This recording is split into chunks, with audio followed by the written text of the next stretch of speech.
3 days before the year's most amorous evening, my fiancée, Claire, sent a text that rattled my world.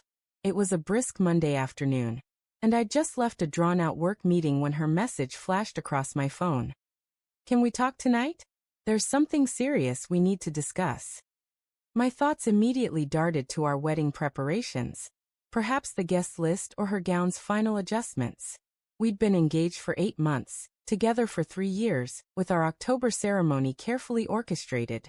Venue reserved, menu set, invitations sent. Everything was on track. When I entered our apartment, Claire sat stiffly on the couch, hands clasped tightly, her face somber. "Elliot," she started, her tone measured but laden with weight. "I've been thinking deeply, and I'm uncertain about our path forward. I think we might need a break." I stood still, my coat slung over my arm. "A break?" I repeated. "Just a temporary step back," she said swiftly. "To gain clarity, to ensure I'm ready. It's not necessarily over." My phone buzzed in my pocket, but I ignored it, draping the coat over a chair. "How long do you need?" I asked. "I'm not certain," she replied, her gaze wavering. "A few weeks, maybe?" The timing hit me hard. 3 days before the Valentine's dinner we'd planned since December, at a restaurant where bookings were secured months in advance. "Are you sure about this?" I asked. She pressed her lips together and nodded. "I think it's best for us to take a moment." I gave a single nod, holding my composure. No pleading, no arguments. "If you need distance, Claire, I'll respect that." She blinked, visibly surprised by my steady response. "That's all? You won't try to change my mind?" "You asked for space," I said calmly. "I'm honoring your request." That night, she packed a small suitcase, saying she'd stay with her coworker Rachel. She called my reaction grown-up, but her eyes showed confusion as she wheeled her bag out. As her car's taillights disappeared into the night, I sat at the kitchen table, planning my next moves. As Claire drove away, I decided how to handle her call for a pause. She wanted a break, but I wouldn't offer the half-hearted version she might have anticipated, where I'd wait in uncertainty for her to sort her feelings. That evening, I moved into the guest room, disabled location sharing, removed her access to my calendar, and locked the wedding planning apps we shared. If she wanted separation, I'd give it fully. The next morning, I accessed the restaurant's reservation system. 2 seats at the city's most exclusive dining spot for Valentine's night at 7 p.m. Instead of canceling, I changed the guest name. I called my Aunt Lillian, who raised me after my mother's passing and hadn't had a proper night out in years. "Lillian," I said, "are you free Thursday evening?" "Likely reheating leftovers," she laughed. "What's up?" "You're coming with me to a special dinner." "Elliot, isn't that for Claire?" she asked. "Plans changed," I said simply. "I don't want the reservation to go unused." After a pause, her voice warmed. "I'd love to." That afternoon, I composed a brief email to Claire. "Since you've asked for a break, we'll keep communication to essentials only. Please use email. I'll handle social events alone until further notice. Please respect my boundaries as I respect yours." I read it over twice, then sent it. Her reply came quickly. "I thought we were just taking a breather, not cutting ties completely." I didn't respond. By evening, another message arrived. "Are you mad at me?" I stayed quiet. Silence was more powerful than words. If she wanted a break, she'd feel its full impact, not a version where she explored freedom while I waited nervously. By Wednesday, the silence was wearing on her, not me. I slept well, but Claire was struggling. Her coworker Rachel called during my lunch break. I let it ring twice before picking up. "Elliot, it's Rachel. What's going on with you and Claire?" "She asked for space," I said. "I'm giving it to her." "She's concerned," Rachel said. "She says you're being aloof, distant. Maybe show her you care, fight for her a little." I leaned back in my chair. "Rachel, she asked for a break 3 days before Valentine's Day. If she's unsure about our engagement, pursuing her won't resolve that." Rachel sighed. "She didn't expect you to shut her out entirely. She thought you'd make more effort." "I'm not going to beg," I said firmly. The line fell silent. Finally, Rachel said, "I'll let her know you're fine," and ended the call. 20 minutes later, Claire emailed. We should set guidelines for this break. No dating others. No posting anything humiliating online. No making it look like we're finished. I read it twice, then closed my laptop without replying. That evening, another message came. Where are the details for the restaurant reservation? I could go with Rachel since you don't seem to want it. I responded with one sentence. The reservation is handled. 5 minutes later, her text arrived. Who are you bringing? I didn't answer. An hour later, another. I don't get why you're acting like this. It was just a pause, not a breakup. I remained silent. My quietness was unsettling her. She wanted to steer the story, keep me on edge.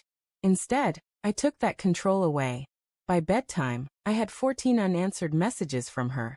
Each one more frantic than the last. She'd made her choice, and I was making sure she felt its repercussions. Valentine's Day came. I picked up Aunt Lillian at 6 p.m. sharp. When she saw me in a suit, she beamed. Elliot, you look like you're headed to a red carpet. You're the one who deserves the spotlight, I replied. Tonight's all about you. The restaurant buzzed with energy when we arrived. The host recognized my name and led us to a prime table by the window. Lillian's eyes gleamed as she absorbed the atmosphere. This place is breathtaking, she murmured. I let her share tales of her teaching days, her late husband, and the sacrifices she made raising me after my mother's death. For once, she was the center of attention. Halfway through dessert, I pulled out my phone. Let's take a picture. She laughed, saying she never looked good in photos, but I took one anyway. She glowed. I posted it online with a short caption. Memorable night with my favorite person. Love you, Aunt Lillian. Within minutes, likes and comments poured in. Friends and colleagues found it touching that I'd chosen family over romance. By the time I dropped Lillian off, my phone was buzzing constantly. Texts, calls, notifications. I set it face down on the counter when I got home. At 10:20 p.m., curiosity won. Claire had seen the post. Her first text read, Happy Valentine's Day. Hope you had a great night. Then, wait, you took your aunt to our reservation? Then a flood. Are you kidding? This is childish, Elliot. People will think we're done. Delete that post. My brother asked if the wedding's off. Call me please. We need to talk. By 2 a.m., she'd sent 31 messages, angry, defensive, remorseful, pleading. I screenshot each one, silenced my phone and slept soundly. At 7 a.m., a loud knock startled me awake. I took a slow sip of coffee before opening the door. Claire stood there, eyes red, hair messy, looking sleepless.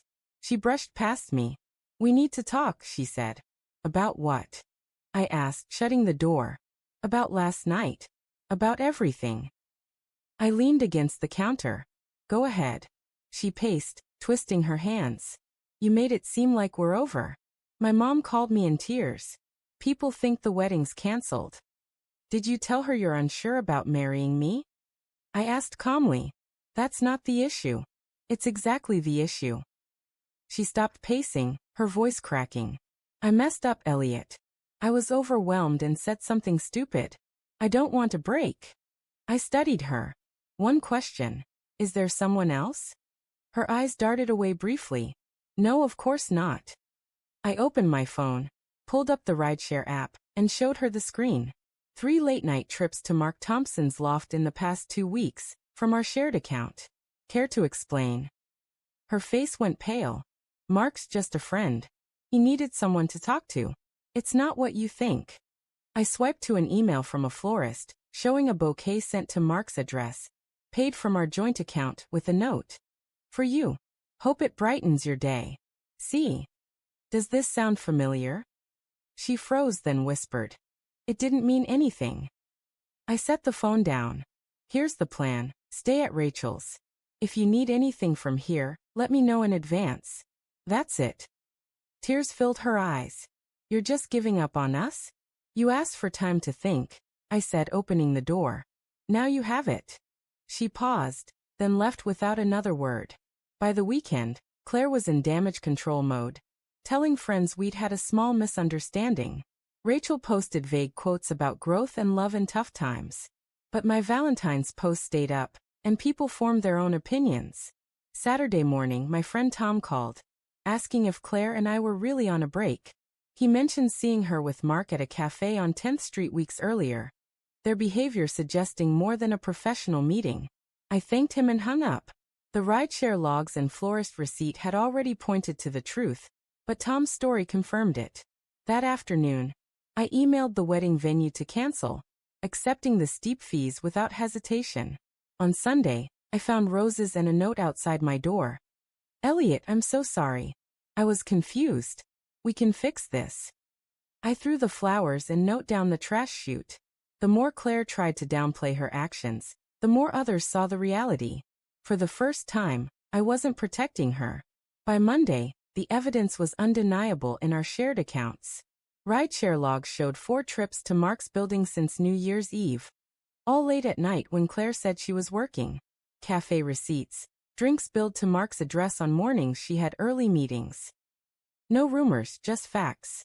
Friends later said Mark pulled back after Valentine's Day, telling others Claire was uncertain about her engagement, and he wanted no part of the drama.